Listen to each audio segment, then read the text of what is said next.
Hey Marla, Hi, Dasha. thank you so much for coming. I'm so happy to be here. I'm a huge fan of yours. Thank you. Me too. The feeling is mutual.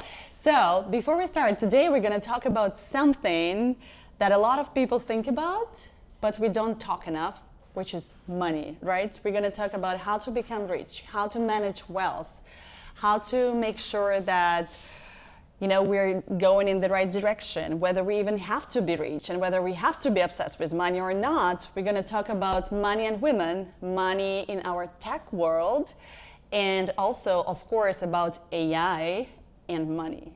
You ready? Perfect. Ready. I'm excited. Sounds good. Let's do it. Okay, and before we start, I want just to learn a little bit more about your background so everyone knows how amazing you are. Thank you. I don't know about amazing. Old, maybe. Old and Amazing. been in a lot of places.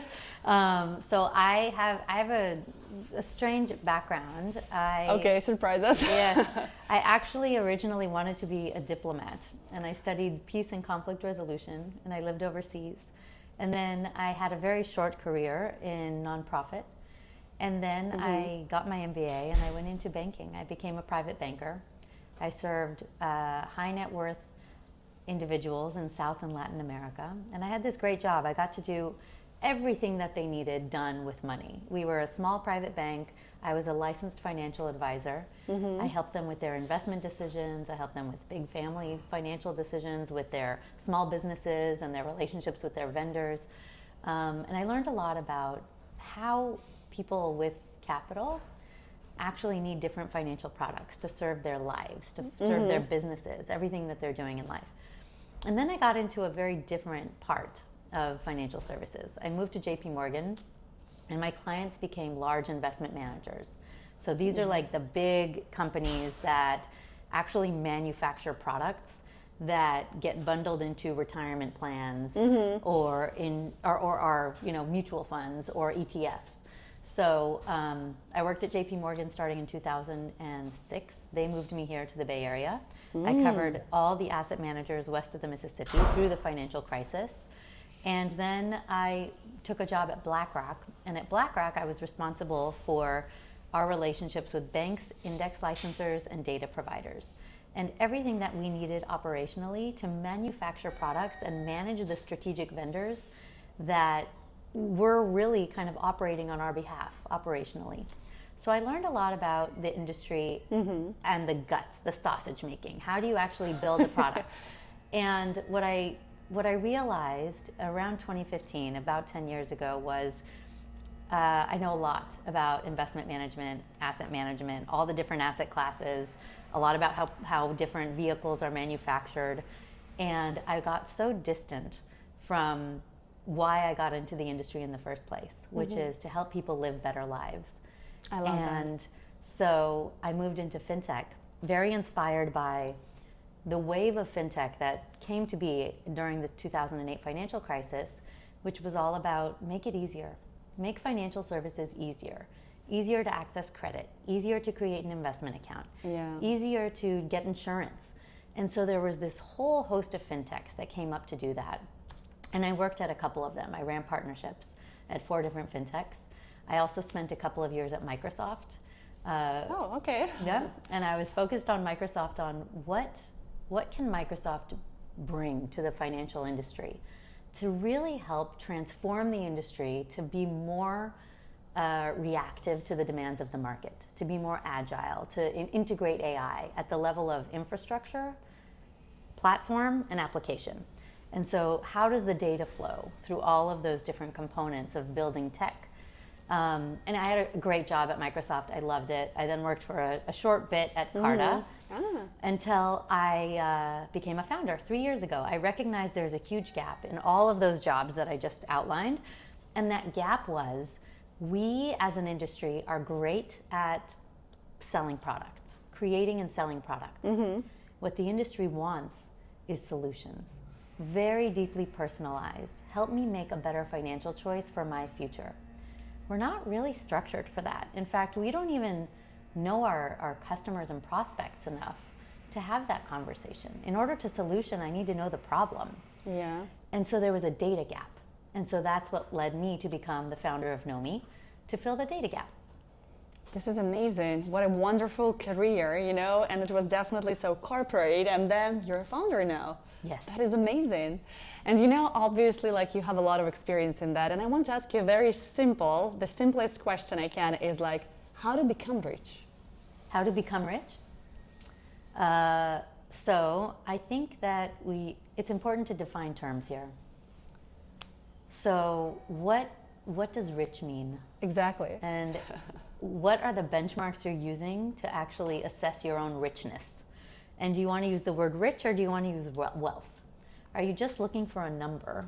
Yeah. And is that number going to help you achieve an outcome? Are you going to feel happy when you hit a certain number? And what we've learned, and research has proven time and time again, is it doesn't matter what the number is. Mm-hmm. When you get the number, you don't say, that's it, I'm done. No. I achieved it, I'm finished, I hit my number, I'm rich now.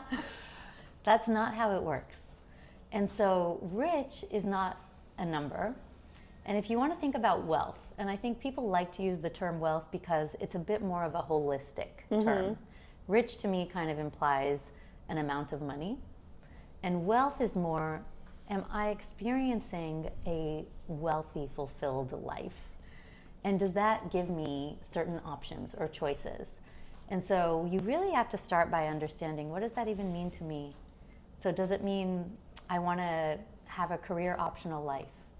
And if so, what do I want my options to be? And what's stopping me from doing that today? So is there a dollar figure that I'm kind of fabricating in my mind, but really there's nothing stopping me today from hiking more, from learning how to play guitar, from spending more time with my children? And so it's more a matter of defining, how do I envision my future?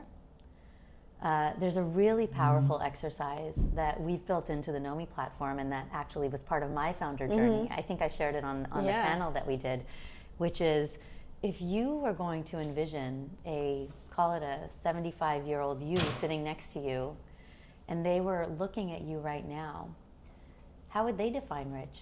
How would they define wealth? What would they want you to know about what was really important in life? And so getting out of yourself today and recognizing, what are you doing that you might potentially regret? What are you not doing that you might potentially regret? What are the insights that have been there all along but you might be repressing, that are the motivators to help you take action toward doing the things that truly matter to you? And so I think that all of the definition of what is wealth, what does rich mean, has to be rooted in, for me. What does it mean for me? When I am, let's say, when I know I'll speak for myself here. Yeah, sure. I want to be able to give my children, substantial gifts that make it easier for them to buy their first home. I want to make sure that they can go through college, at least their bachelor's degree, without necessarily worrying about debt. It's important to me that we bought a home. So actually home ownership was really critical. So these are all goals. We'll call them goals. It's a very generic term. A lot of people have a hard time articulating, what are my goals? And so goals are rooted in values. And values are rooted in a whole host of things. In, your growing up experience, your culture, how you define good, how you define a life well lived. Education might be a value. Okay, that's the core behind my college goal for my kids. And so I think becoming rich, becoming wealthy starts with a lot of deep self-reflection. Yeah, and is that even a goal? I hear a lot of people telling me, oh, I want to become rich. But can we even call it the final goal? I would say, what does that mean? Yeah. Is it a number? And once you get the number, what do you do with it? What is having a certain number in your bank account going to enable you to do?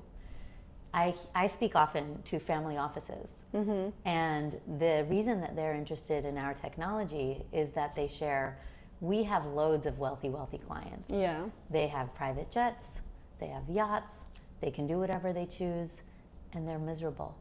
They have a hard time actually activating their money as a channel of meaningful impact. And so they're chasing this idea of rich without actually thinking about what can I do with my money that gives me a sense of deeper meaning and purpose. So you look at a lot of the wealthiest technologists on our planet, they're those that are doing something with their money today that is meaningful, eradicating hunger, going into third world countries and putting in new sanitation and all those types of things. So when you give the money a purpose, there's a lot more fulfillment than just reaching a number that doesn't have a now what associated to it. That's a very great point. And so basically, for a talk about mistakes that all these like ambitious, wealthy people make, how can you define them? That just like they're not looking for the right purpose, or like what are the mistakes? Why is it happening? I think a lot of them have never asked themselves the question. Hard questions that are very rooted in psychology, the right questions. A simple one like, what brings me joy? Is it my joy, or is it what other people define as joy? Did I buy a fancy car because I enjoy it, or did I buy a fancy car because I wanted the status? And maybe the status does bring me joy. That's okay, because you're at least honest with yourself. You're looking in the mirror. I agree, yeah. And defining what brings me joy. How do I envision good? Like, what does future me really want to experience? And so I feel like people sometimes don't even pause and ask themselves the questions that help them articulate without the noise of, here's what other people think it should mean, but in your own siloed vacuum without anyone else's judgment. I think this is very important, yeah. I think so too. Because I think you brought an important point that sometimes you think, oh my God, I need this to be happy. But then again, it's not that you want it, but maybe it's kind of like a social proof or something that you hope, will help you in life, or like will help you to be treated in a certain way by other people. But sometimes it just doesn't happen, right? Or you get there and the benchmark changes. So how many times did you say, oh, if only I had $50,000 in my savings. Oh my God, I could do so much if I had $50,000. Yeah. And then you get there and you're like, oh, I actually need $150,000. If only I had $150,000. And then you get there and you realize, oh, $150,000 is nothing. I need $500,000. Then you get to $500,000 and you're like, no, what I really need is $2 million. If I had $2 million in savings, I'd be happy. Then you get to $2 million and everyone around you has $20 million. And so you're never going to, every time you get to that monetary measured baseline, the goalpost is going to keep moving back and moving back and moving back because your surroundings are kind of rising with you. And so you'll never find fulfillment and happiness. It really is the introspection and looking inside and looking at, wait, what is it that will actually bring me joy and bring me a level of purpose and meaning and fulfillment? And let me focus on that. Yeah. And it might not be money. Might not be. In my experience, I knew very well like what I'm worth in the market. I know how much salary I can make. I've proven it several times. And I made the decision to become a founder and sacrifice a lot of that for a bit because there was something more important to me. There's now a passion and a purpose, and it means I know I can be making a lot of money. That's not my hope right now. I'm actually going to be working on something more meaningful. Yeah, and you prove yourself that, that's why you can like take a break, and focus on something really meaningful and great. And the work that you're doing is like honestly amazing. And you mentioned, like I had you on a panel, and I think one of the reasons why we need to talk a little bit more about money is also as women, they're becoming more and more active in this space right now. They start asking more questions. They finally start thinking a little bit more about their wealth and their assets. And I recently heard a really great quote, and I wanted to bring it up right now to ask you, because when I heard this quote, I was like, oh my God, I need to ask Marla what she thinks. And so here is the quote. Put money in the center of your plans, because when you avoid the subject of money, money avoids you. And it was specifically brought up in the conversation on a panel for women. So what are your thoughts on that? There's a lot of still work to do. So let's talk about the good things. Okay, positive. Women are making more money today than they've ever made in the history of ever. So women are making a lot more money. Their salaries are higher. They're much more educated than they've ever been in the past. Money in motion is largely moving to women. So there's this often quoted number that keeps getting inflated that we refer to as we refer to the intergenerational transfer of wealth. And the number today comes from all different kinds of McKinsey and Cerulli research is $124 trillion. That's a ridiculous amount of money. But $124 trillion is going to be transitioning from boomers to younger generations.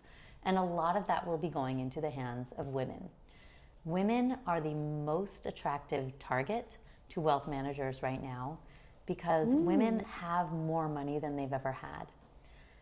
The discomfort, I think, is rooted in social bias, in social norms and frames. And I have seen a lot of things that make me cringe a little bit as it relates to women and money. I've seen a lot of, call it finfluencers, people on social media who give advice, who are not professional and give really bad advice. And it makes me super uncomfortable. Yes, we should be talking about money, but we should be talking about money from a position of understanding the complexities of money and always, always, always understanding that there is a critical component of context. What might be good for me might not be good for you. Even in something as simple as, should I max out my 401k? If you're riddled right now with credit card debt, no, you should pay down your credit card debt. You should not be maxing out your 401k. So there is advice that's not always good advice for everyone across the board. And so I think it's really important that women weigh, do we talk about money with the nuance of context? And as you talk about money, you always, always have to use a disclaimer of there really is learning about investing, learning about money, and learning about how money works and compounding interest and the importance of savings. But you have to understand how it applies to you in your personal situation in order to make use of that information. We've done a tremendous amount of research with women who have capital. And what I found really shocking is that I even did a lot of work with women I worked with at BlackRock and JPMorgan. These are women who have CFAs. They were managing billion-dollar portfolios, multiple hundreds of billions in some cases, and they didn't manage their own personal finances. Their husband did it. These are the women that are the most credentialed people to manage investments on the planet, and they weren't managing their own personal investing. And so you ask, well, how on earth did that happen? Why are we so distant from managing our own money? And you can point to all kinds of different things. And part of it is society.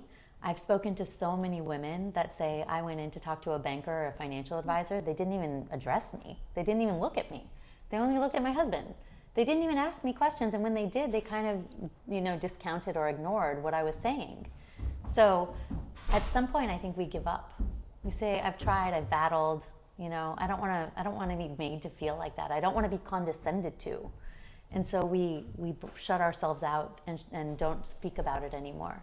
We don't want to feel that shame and condescension. Yeah, and I think that's another problem, and why I also brought it up, this quote, is like confidence, that even when we talk about, negotiating salaries or like asking for more, like even looking back at your career, what like helped you, because you shared that like I've proved myself that I can earn a lot of money, right? And now I can like become a founder.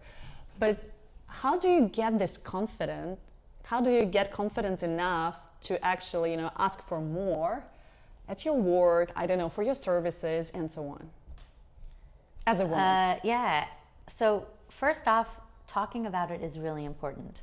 I remember years ago where an executive pulled me aside and she was like, you want me to talk to you about how much I make? I'm going to tell you every single piece of my compensation, and I'm going to tell you the comp bands in the company. And I was floored. I didn't know I could get this information anywhere. It was so eye-opening to me that, oh my God, if I only knew, this is the band and this is how I can set my expectations and I even could ask questions about what's the difference between somebody at this layer versus this layer versus this layer, then I can actually negotiate for what I think I might be worth, or understand where do I need to focus my energy, so I could qualify for those next bands. So I do feel that being more open and creating trusted circles to where you can say, well, what is a relevant compensation? How much can I expect to make? I can tell you, I made a heck of a lot less at JPMorgan than I did at BlackRock. Banks pay way less than asset managers. Asset managers and banks pay way less than tech companies. Smaller fintech companies pay way less than the big tech companies, depending on how you look at it, because in the big tech companies you get stock that actually is liquid, and so that goes into your compensation package. And so I think that just being very open about what that means, I feel that there's a double-edged sword. Asking for what you want is, again, it has to be rooted in me and my context and what I'm looking for in the future. I may not want to work 7-9 because I have 2 kids at home, and because it's important to me to show up on the weekends, and I need to be there because I want to be there to cook dinner. In my career, I always set my own schedules. Before the days of work from home even existed, I generally had a day that I would work from home, Wednesdays. And my Wednesdays were when I would do the laundry during calls. I would kind of get things done. Yeah. You have to find time for that. You do. I would also always dictate my hours. And I basically said, look, 4:30, 5 o'clock, I'm done. And so I will come in and be in the office at 7 in the morning, but it's because I have to pick up my children by the time daycare closes. I travel a lot, so I know there's going to be times that I can't do it. My husband always does the drop-off. He always is the one who gets them ready in the morning and drops them off. So for me, that is our compromise in our family. It doesn't mean I'm not going to come back in and check my email, in the evening when I can. And so you have to kind of create your own balance. And then I think instead of asking for it, you have to prove that you can handle the workload and achieve the outcomes under the terms that work for you. If you're achieving the outcomes and you're hitting your milestones as an employee, or as a conduit for that company to get done what you can get done, then usually your bosses won't care, because you're achieving the outcomes. So you have to prove that in order to build the trust and the rapport that gives you the flexibility. Yeah, so this is about terms, and I definitely agree. And I think now it's like probably a lot more easier than it used to be, like when you were talking that you were working and had to ask for that, right? Because it was like extraordinary, like why would you even ask for that, right? Now with this like remote work and like flexible hours, it's much easier. But when is the right time to ask for more compensation? Let's say like you've been working in this company and you feel like, oh my God, like I'm doing so much. I know I worth more. So when and how do you even try to do that? So not right after you got a raise. Well, yeah, definitely. Right? So when is the right time? This is where it really helps, depending on what organization you're in, to have some trusted sources that are maybe a little bit more senior, maybe even on the board of the company, that can give, depending on where you are in the company, that can give you some insight into what are the expectations and the compensation bands, and what are the achievements or accomplishments or workloads associated with each of those bands. And so when to ask would be, maybe you're already proving you're doing some of that stuff, and you're recognizing, okay, I know there's a compensation band that's higher than where I am. I'm already doing that work, and I know I'm compensated down here. That's okay, because I'm trying to prove myself. But at some point, you can actually reflect and say, the impact I am having on the objectives of the company are exceeding the band I'm in right now. Maybe you want to have more skin in the game. Maybe you want to advocate for yourself to get more equity. Pay me in equity, because I want to be compensated on the outcome, and I believe in the company so much that I think the equity is how I want to get compensated, and I'll prove it. Maybe there's a vesting cycle or a cliff that allows you to prove that you're worthy of that additional compensation. And so I think with respect to timing, you should already be operating at a level that proves that higher level of compensation, or that you're already kind of making the moves to justify an increase, and willing to take on more and have more responsibility and more. It's really impact on the company. That's what companies thrive on. Is are you helping me drive revenue? Are you helping me expand my customers? Are you creating massive efficiencies in my operations? Are you getting much better marketing results that are translating into more revenue down the line, further down the funnel? So those are the measures of impact that matter. The more you can align what you do with those measures of impact, and if it's been a while, or if you from the last time you might have asked for a compensation raise, to say, okay, things have changed and this has been my role in it, that might be a good time. Yeah, no, this is great. Thank you for sharing that, because I know like a lot of women probably start thinking about it at a certain point, and so it's good to know, like what to prepare yourself for when the moment comes. And the other thing that I want to talk to you is about tech and money. And I feel like in the Bay Area, in San Francisco, when I talk to a lot of founders, I always hear a lot about grind, about how hard they work, about 9 and 7, about being obsessed with the product building. But I almost never hear anything about like becoming wealthy, becoming rich, like kind of like an end point of like where it is leading to. Maybe I'm wrong, I don't know. Do you think that we don't talk enough about money in the Silicon Valley? I think we talk a heck of a lot about money in Silicon Valley. I think we have a neurotic obsession with money in Silicon Valley. We might also have a neurotic obsession with hard work and the desire to prove I'm working harder than you. I'm working more hours. What are the outcomes of the work is all that matters. And even the outcomes of the work, even with respect to the company, going back to your question, are we talking about the for what? When you become the millionaire, let's say you're just aiming to have I want to have my first $10,000 of savings in my bank account. Mm-hmm. What are you going to do with that? Are you going to continue to save more? For what? What are the actual things that will define that financial fulfillment that you're seeking so much? We don't talk about that.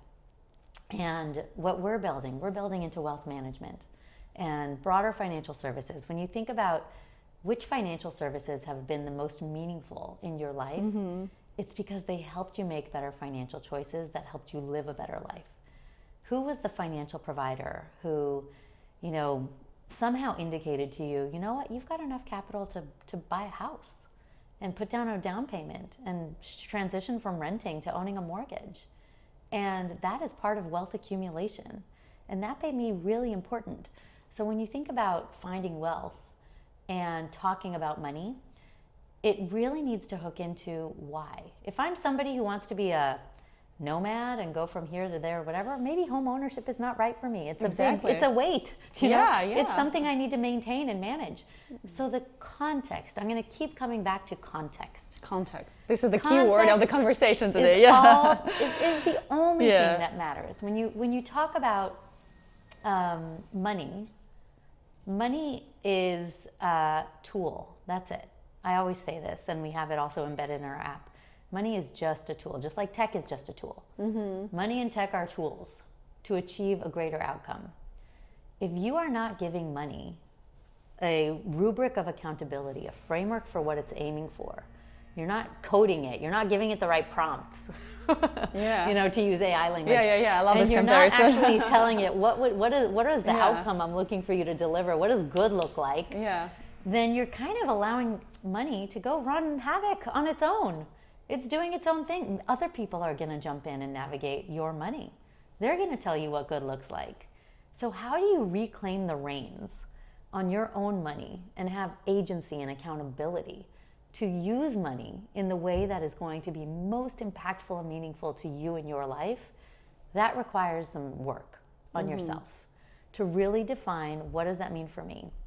And going back to, in Silicon Valley, do we talk too much about money? Man, we talk way too much about money, but in a lot of different ways that are telling us what other people define as good and money. Mm-hmm. We don't, and we're not trained. Behavioral finance and behavioral economics have done a significant amount of work, and there are different eras of behavioral finance. What some people may be aware of are biases. We have anchoring biases. We have recency biases. We have social biases. And so these biases explain how we think. They explain why we might make money mistakes, even when we know that they're wrong for us. Why do we sell at the bottom of the market and buy at the top? Doesn't matter how many times history has taught us don't do it, we still do it. We do. We act against our best interests because money is emotional. Yeah. And when we talk about money, we don't talk enough about the emotions that are really what's driving our financial decisions. It's not math.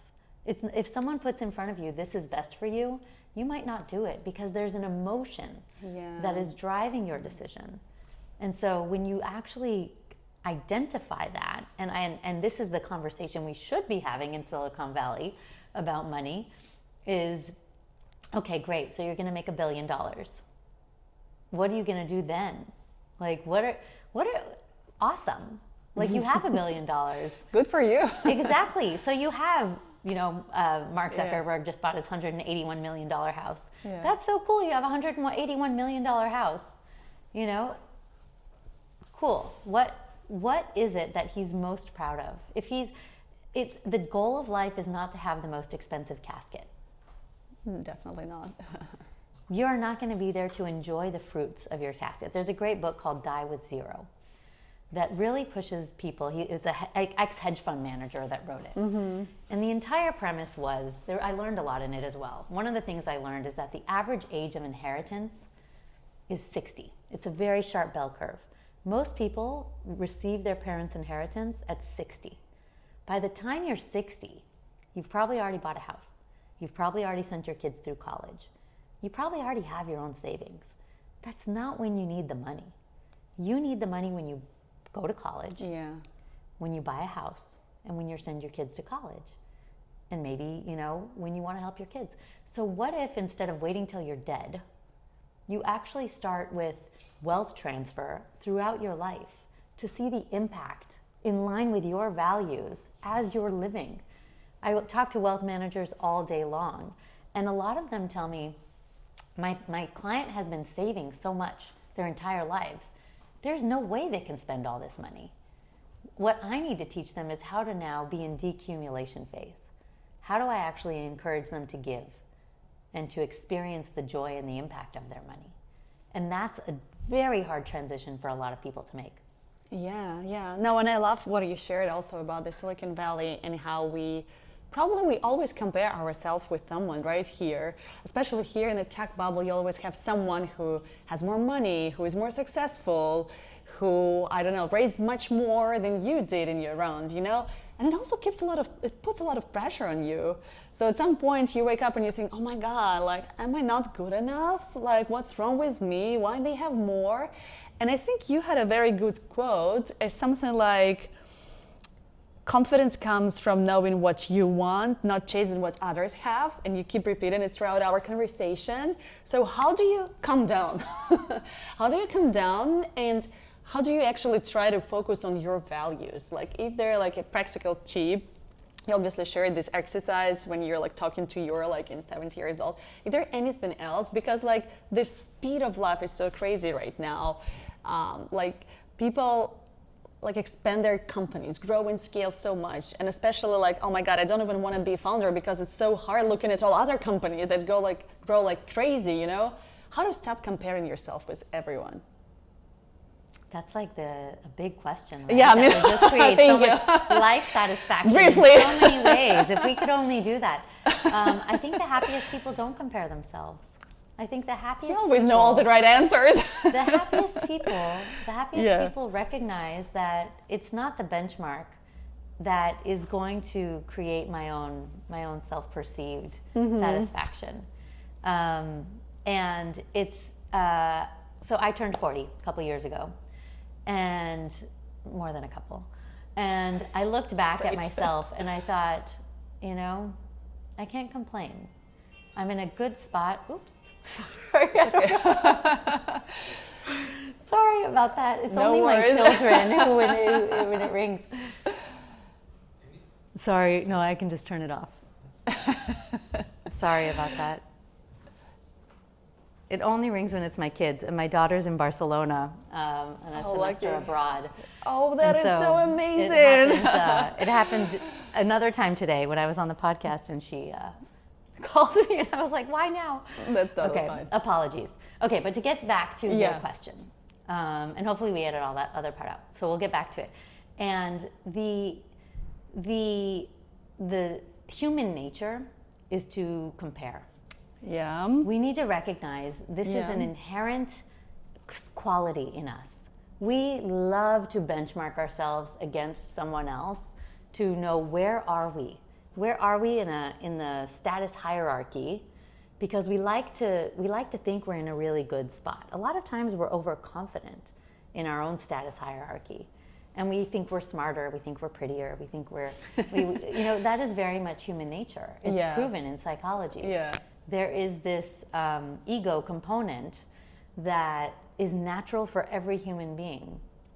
And I think in order to shut out the external noise, it really requires that you self-reflect on what am I truly missing that's in line with what's really important to me.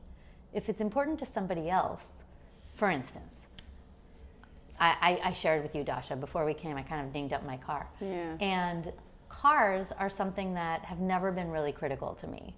I'm very happy. In fact, my husband really likes cars. He likes Mercedes and he likes the bigger cars and whatever.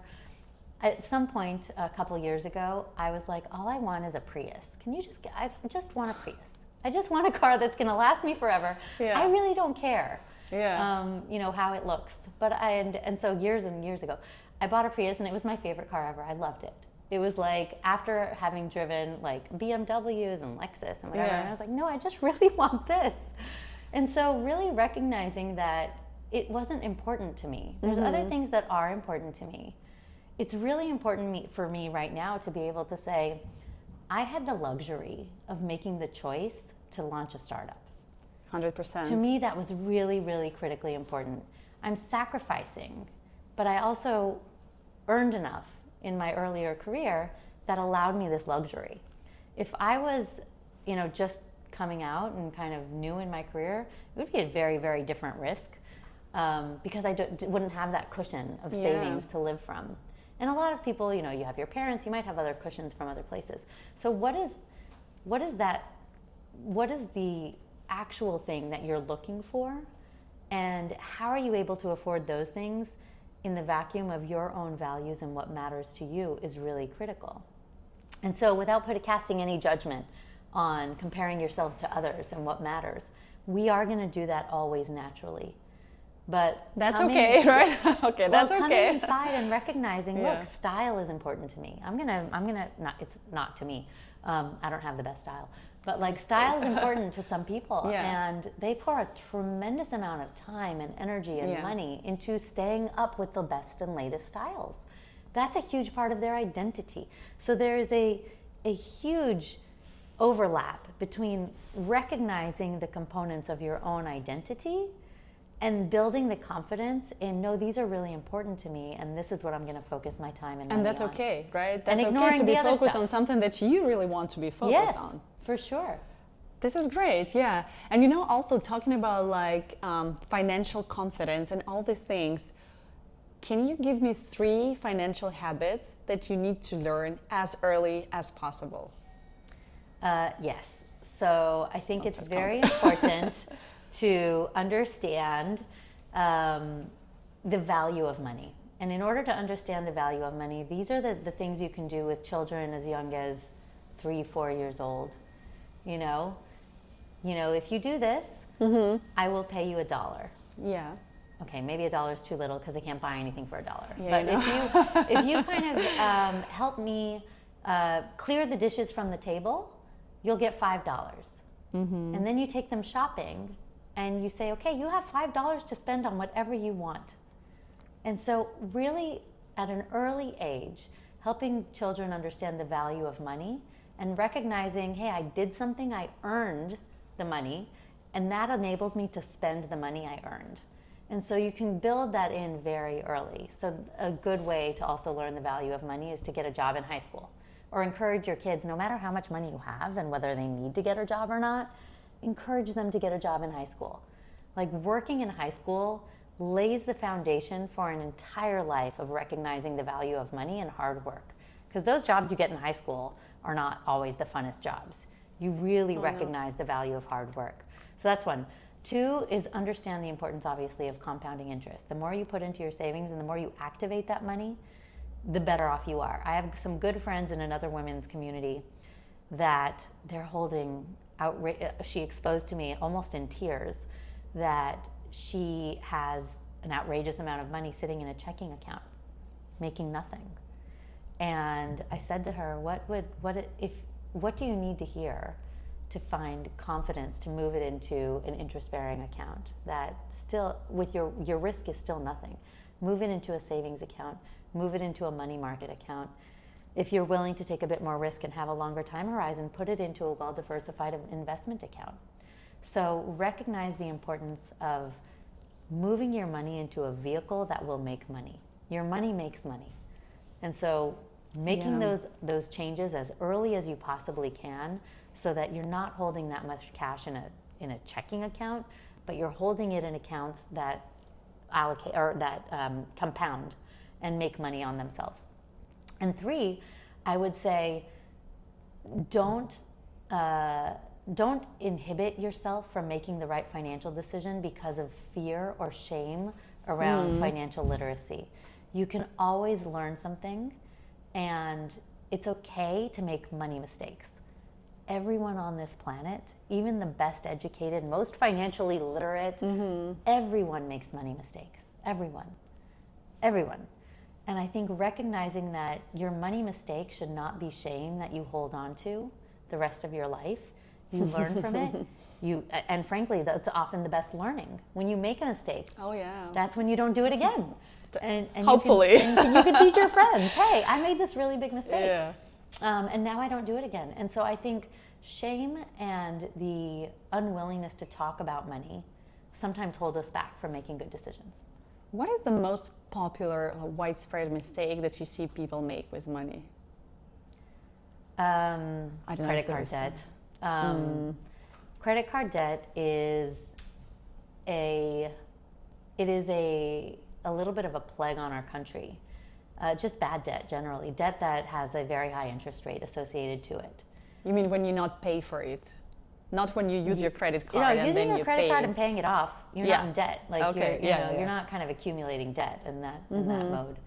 I think that over half of our country, I think it's even higher than that. I think it's more like 56, 57% of our country. Yeah, the statistics are shocking. Yeah, they don't even have like $500 in savings.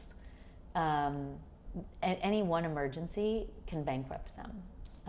And we are over-reliant on capital we don't have.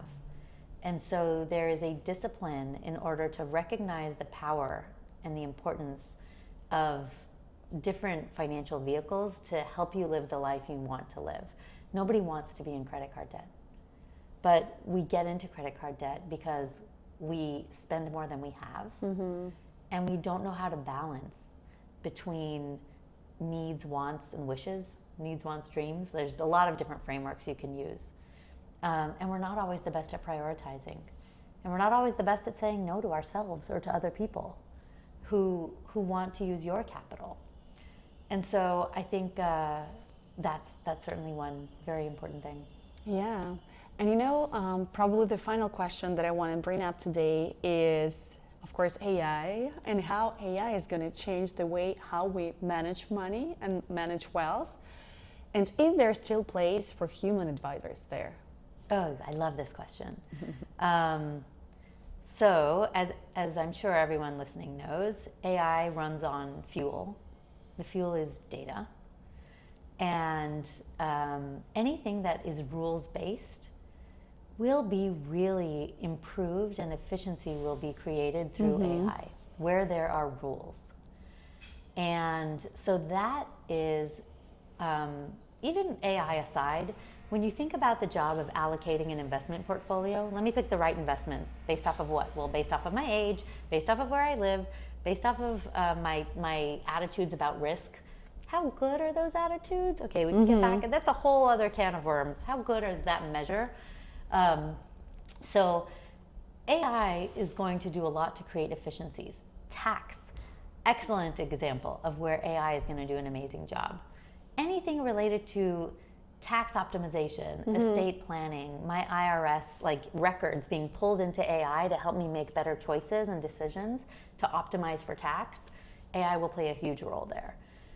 Now, where AI struggles and where a human advisor creates value is in what AI is not good at, which is emotion.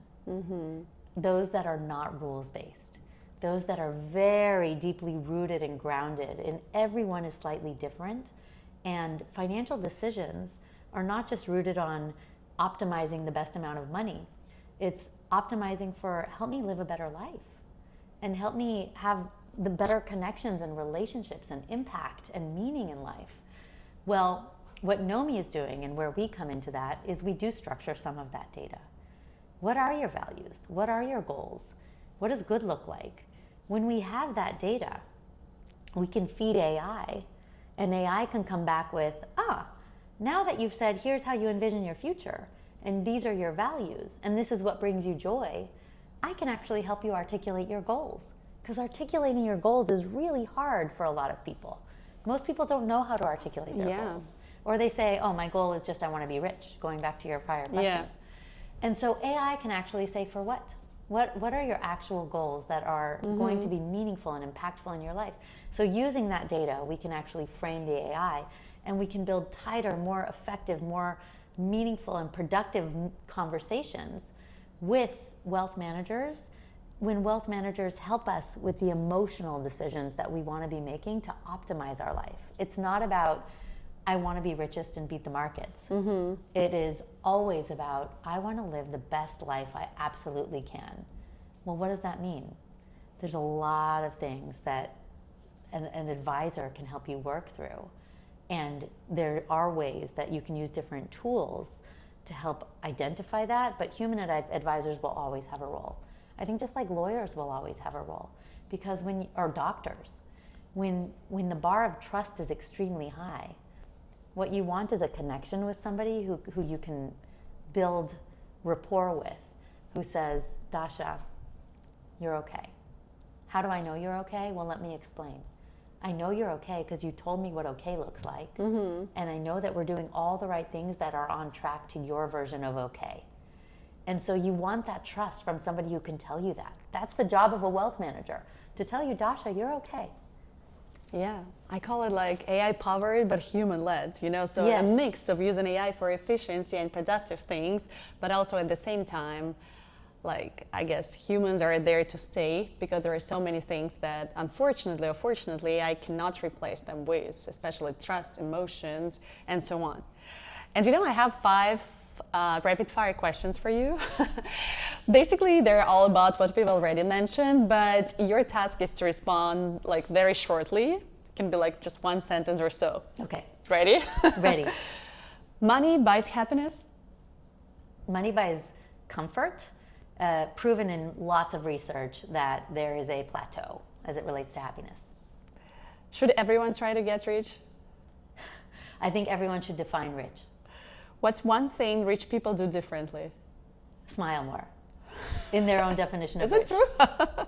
What's one thing people misunderstand about wealth? That they define it, and not others. What does enough mean to you? Here we'll have 10 sentences, that's okay. What does enough mean to me? So, is it a number? No, it's certainly not a number. So enough means to me the liberty to support the goals that are most important to me. The liberty to kind of choose and to see that I have accomplished a lot of, or I'm on track and I'm doing all the right things that help me achieve the things that are most important to me in line with my values. Love that. Thank you so much, Marla. Yeah, that was wonderful. You, Go on, give me a high five.